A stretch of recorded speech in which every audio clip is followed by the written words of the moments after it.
สบายดีบรรยากาศยามเช้าตอนนี้บ่าวเสียงสำไต้ก็อยู่ที่นครหลวงเวียงจันทน์เนาะนี่ก็คือวันที่23เดือนหนึ่งเนาะ2026เนาะตอนนี้บ่าวเสียงก็ได้กำลังจะเดินทางแต่เช้าทุกคนตื่น6 โมง แต่ว่าล้างหน้าเนาะล้างหน้าล้างตากินกาแฟแล้วก็6 โมงครึ่งก็ได้เดินทางทุกคนเดินทางไปที่แขวงเวียงจันทน์เด้อแขวงเวียงจันทน์เนาะเดินทางไปทางเมืองโคนโฮงแขวงเวียงจันทน์ผู้ใดทุกคนบ่เสียงออกจากบริษัทโอ้โหครีมเนาะเดินทางไปแขวงเวียงจันทน์ไปส่งเครื่องเนาะส่งเครื่องแล้วก็จะได้เก็บภาพบรรยากาศยามเช้าแล้วก็การเดินทางของบ่าวเสียงสำไต้เฮอ FC ทุกคนได้เบิ่งได้ชมเนาะ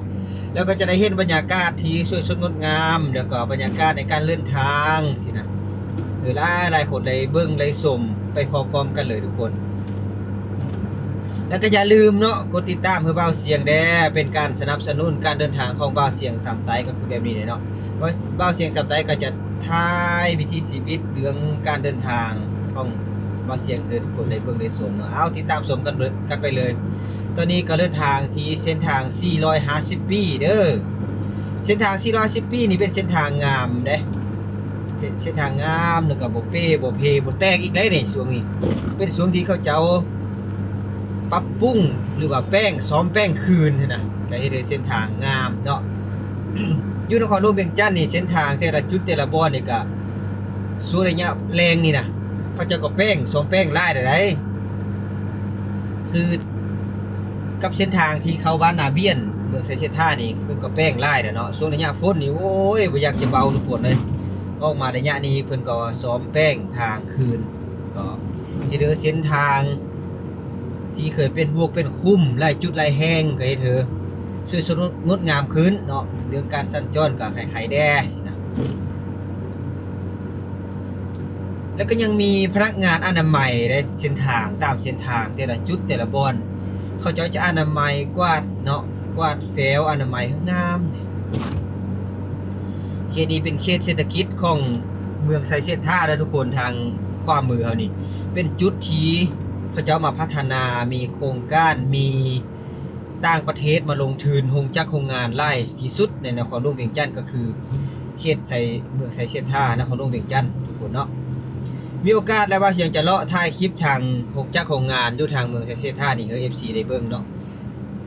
เขาเอิ้นว่าทางนิคมเด้อทางนิคมแค่นี้เป็นบ้านซกใหญ่เนาะบ้านซกใหญ่ซกน้อยเด้อทุกคนนี่มีแต่ซกแต่ลาบนี่แหละเนาะทุกคนไฟแดงซกน้อยบ่นี่ไฟแดงซกน้อยเด้อไฟเขียวเด้อเนาะไปสบายนะครับการพัฒนาของบ้านเมืองทุกคนเนาะยามนี้นะบ้านเมืองเฮานี่บ่ว่าขึ้นเหนือลงใต้ก็กำลังเร่งเรื่องการพัฒนาเส้นทางเนาะบ่ว่าเส้นทางบ้านเฮือนของพ่อแม่ประชาชนเฮาจะสังเกตง่ายๆคือเฮือนของเขาเจ้านั่นแหละไปเขตเนาะก็โอ้แต่ละบ่อนแต่ละจุดนะเขาเจ้าก็มีการปรับปรุงเฮ็ดเฮือนงามเด้อย่างนี้สร้างเฮือนก่อเฮือนปุ้นเป็นส่วนหลายเด้ออยู่เขตเนาะ เพราะว่าประชาชนเขตเนาะเขาบางจุดบางเขตก็มีหลายฮับเนาะหลายฮับเป็นต้นบาปลูกมันต้นสาลีปลูกเขาเป็นสินค้าส่งออกยางพาราเนี่ยโอ้ไล่สมควรทุกคนเข้ามาเบิ่งนครหลวงเวียงจันทน์นี่ก็เรื่องการพัฒนานี่ยอมรับว่าย่างไปแท้ๆเลยเนาะ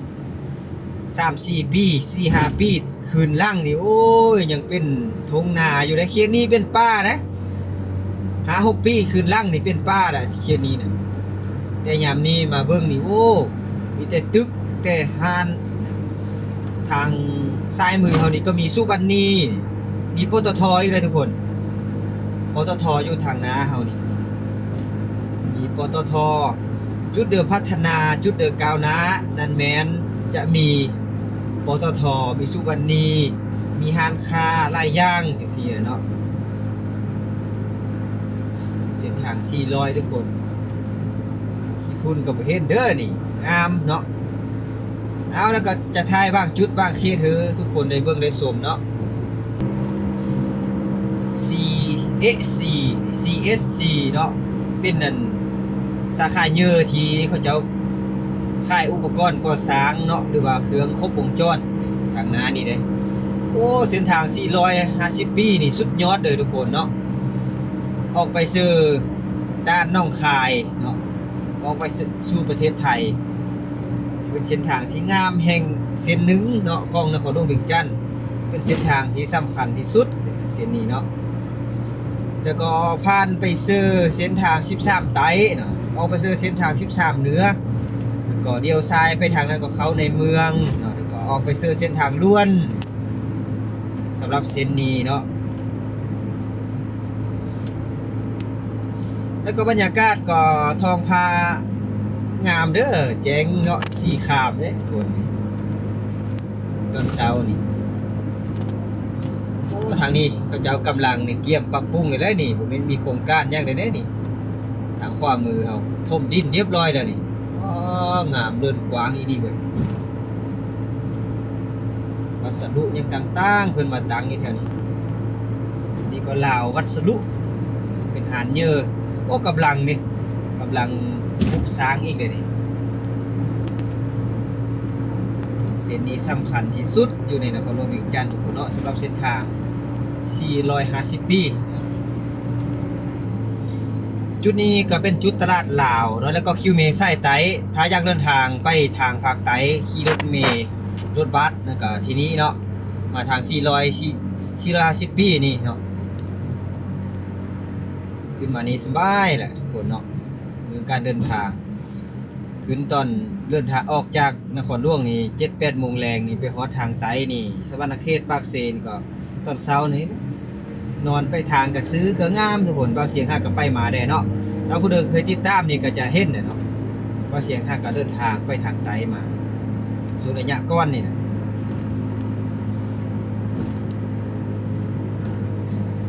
ทางนั้นนี่ก็มีไฟแดงเขาเป็นไฟแดงดอนนุ่นเลยทุกคนดอนนุ่นเนาะเดี๋ยวขวาออกไปทางนี้ก็คือทาง13ไต้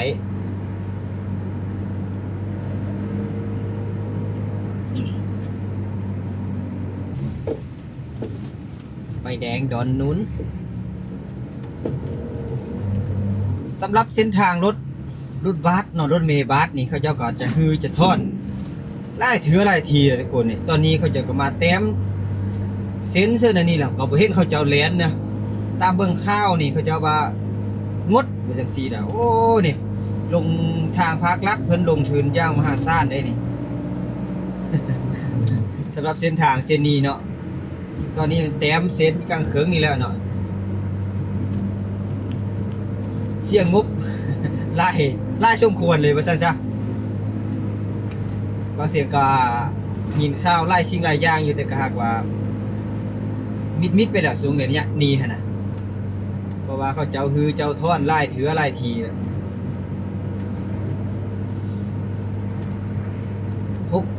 6 ปีก่อนนี่โอ้ยเส้นทางไอ้นี้น่ะสุดยอดด้วยความเป็นพวกเป็นคุ้มได้มาตอนนี้เบิ่งแม่งามทุกคนงามเนาะเส้นทางงามไปบ่อนเลยบ่อนนั้นมีการพัฒนาไวเนาะไว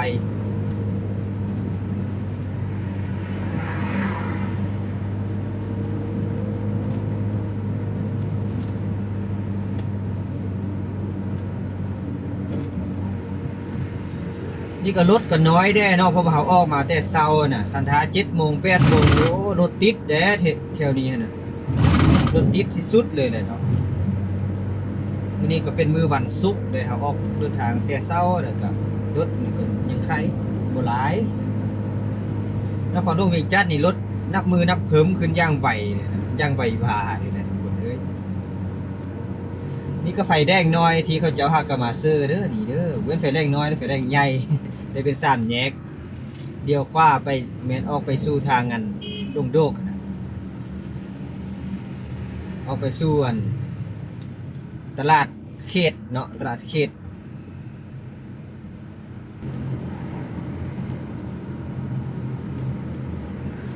อยู่ในเมืองนี่เขาเจ้าจะสิ่งสำคัญที่สุดก็คือการ เล็งกับเวลาแข่งกับเวลาเนาะแข่งห้าเงินห้าคำนะทุกคนแข่งกับเวลาที่สุดเลยเนาะเวลาเป็นเวลามงเป็นมงเนาะอยู่ในเมืองการเทียบซื้อบ้านทางบ้านเบาเสียงโอ้สบายโพดบ้านเฮานะทุกคนมีเขามีน้ำกินเดี๋ยวก็โอเคแล้วบ้านเฮาบ้านนอกบ้านนาเด้ แต่ว่ามาในเมืองนี่ต้องสู้ซนแข่งกับเวลาเนาะแข่งกับการหาเงินบ่บุรอดแท้ๆเลยจังซี่นะ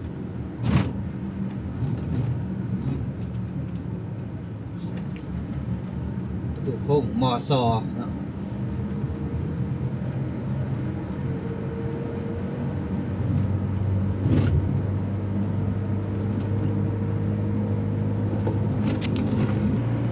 เขตนี้เป็นเขตทางบ้านตานหมีไสเนาะออกไปสู่หนองพญาแล้วก็มีไร่ซอยได้ที่เขาเจ้าตัดทางมา5 เส้นนี้นะคือเส้นทางลัดออกจากทางลานนาเฮานี่ออกไปเสื้อทางอันคิวเมใส่เนื้อนี่แต่กี้นี้เที่ยวนั้นเป็นทงนาเป็นป่าแต่เขาตัดทางไปยามนี้นี่ป้ามีแต่ตึกแล้วก็บ่อนเขาจะไปเฮ็ดฮานขายเครื่องก่อสร้างอย่างต่างๆตัดเส้นทางงามไปบ่อนเลยบ่อนนั้นพัฒนาไปบ่อนอย่างไวเนาะคือเบาเสียงเบามาเนี่ยยามเช้าตอนนี้ก็คือ6 โมงเป็น7 โมงอย่างแล้วเนาะเกี่ยม7 โมงจับได้ทุกคนแดดออกมานครหลวงเวียงจันทน์นี่บุ้งมาเลยเห็นแสงแดดเนาะปัจจุบันเฮานี่ที่เบาเสียงโทรท่ามครอบครัวอยู่ทางเมืองซ้ำแต่ค่อยงัวพันบ้านเบาเสียงก็ช่วงนี้อากาศหนาวเด้เกือบเป็นเดือนแล้วคือว่ายามหนาวนี่บ่เห็นแสงตาเว้นย้อนว่ามีฟูฟ้าป่าเข้าไล่เนาะก็เลยเรื่องบ่อยากมาเห็นแสงแดดเบิ่งเฮือนเขาเจ้าทุกคนตามความมือก็กำลังก่อสร้างมีแต่เฮือนงามๆเว้ยรัดสว่างเลยทุกคน เฮือนกองามๆทางขวามือเอานี่มีปตทเนาะทางซ้ายมือนี่สำหรับเส้นทาง450 ปีนี่มีอยู่3 จุดเนาะปตทมี3 จุดเนาะปตทที่เขาเจ้ามาตั้งปตทLCC เนาะเป็นบริษัทยืนทางซ้ายมือ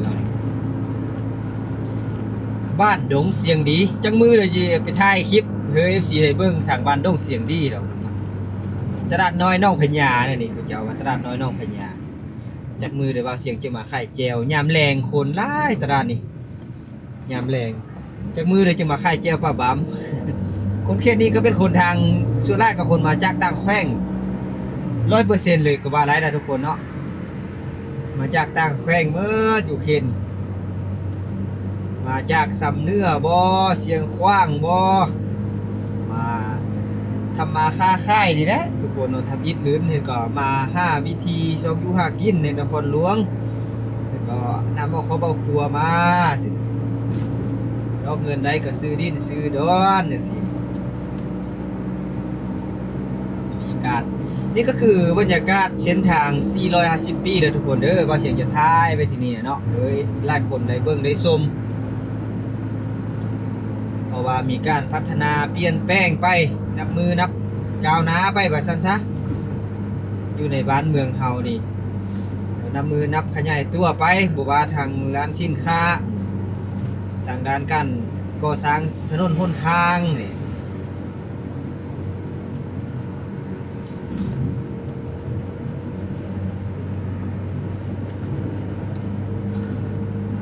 บ้านห้วยห้งเนาะจะเป็นเดียวทรายเนาะเดียวทรายเขาทางนี้แหละบ้านห้วยห้ง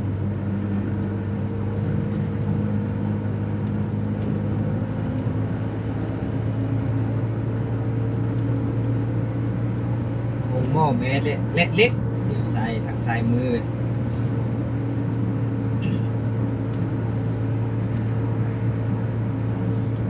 ถ้า FC ที่จากบ้านไปเป็นเวลาล้นเนี่ยว่าซั่นซะเป็นแบบเวลา10 ปี10 ปลายปีหรือว่า7 8 ปีจังซี่นะได้กลับมานครหลวงเวียงจันทน์นี่นะโอ้ ทุกคนเนาะเบิ่งนี่ตื่นหูตื่นตาเลยแหละทุกคนอ้าวนี่คือว่าเปลี่ยนแปลงไวแท้สินะเนาะ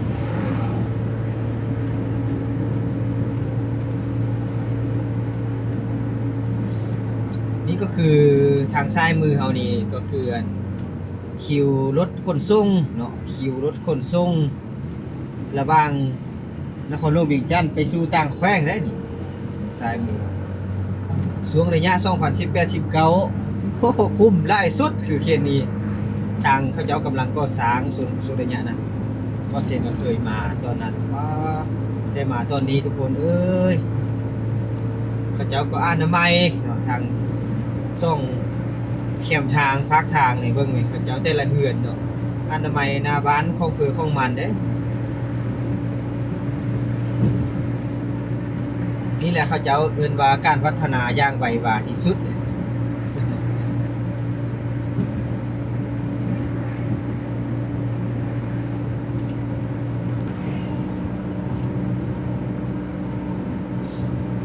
เกี่ยมจะฮอตเส้นทาง13เนื้อเนาะเกี่ยมจะฮอตเส้นทาง13เนื้อแหละทุกคนแล้วก็เข้าสู่ทางด่วนเด้เนาะเส้นทาง450ปีนี่มีไล่ซ้ายที่เสื่อมยงเด้แล้วก็ติดจอดว่าซั่นซะ13ไต13เนื้อออกทางด่วนหลักๆก็คือ2เส้นนั่นแหละ13ไตกับ13เนื้อเนาะ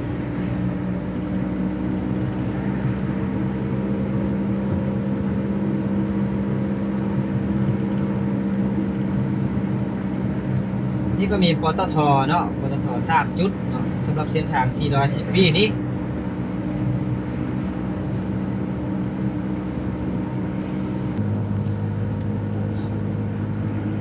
เส้นทาง410ปีอย่างน้อยนึงเนาะอย่างประมาณกิโลนึงก็หมดได้เด้นี่เคนี้ก็โอ้หน้าแน่นเลยหานคาเนาะสำหรับหานคานี่ก็คือจีนเด้อ100%มันจีนเนี่ยเป็นส่วนเยอะนะเขตนี้เนาะจีนมาสัมปทานที่ดินมาเซาที่ดินของคนลาวเสื้อนอนกินในถามแท้ๆเลยทุกคนเลยมีดินเด็กก็ปล่อยให้เขาเจ้าเซาเจ้าของไปเลาะไปเที่ยวจังซี่นะสัมปทาน10ปี20ปี30ปีจังซี่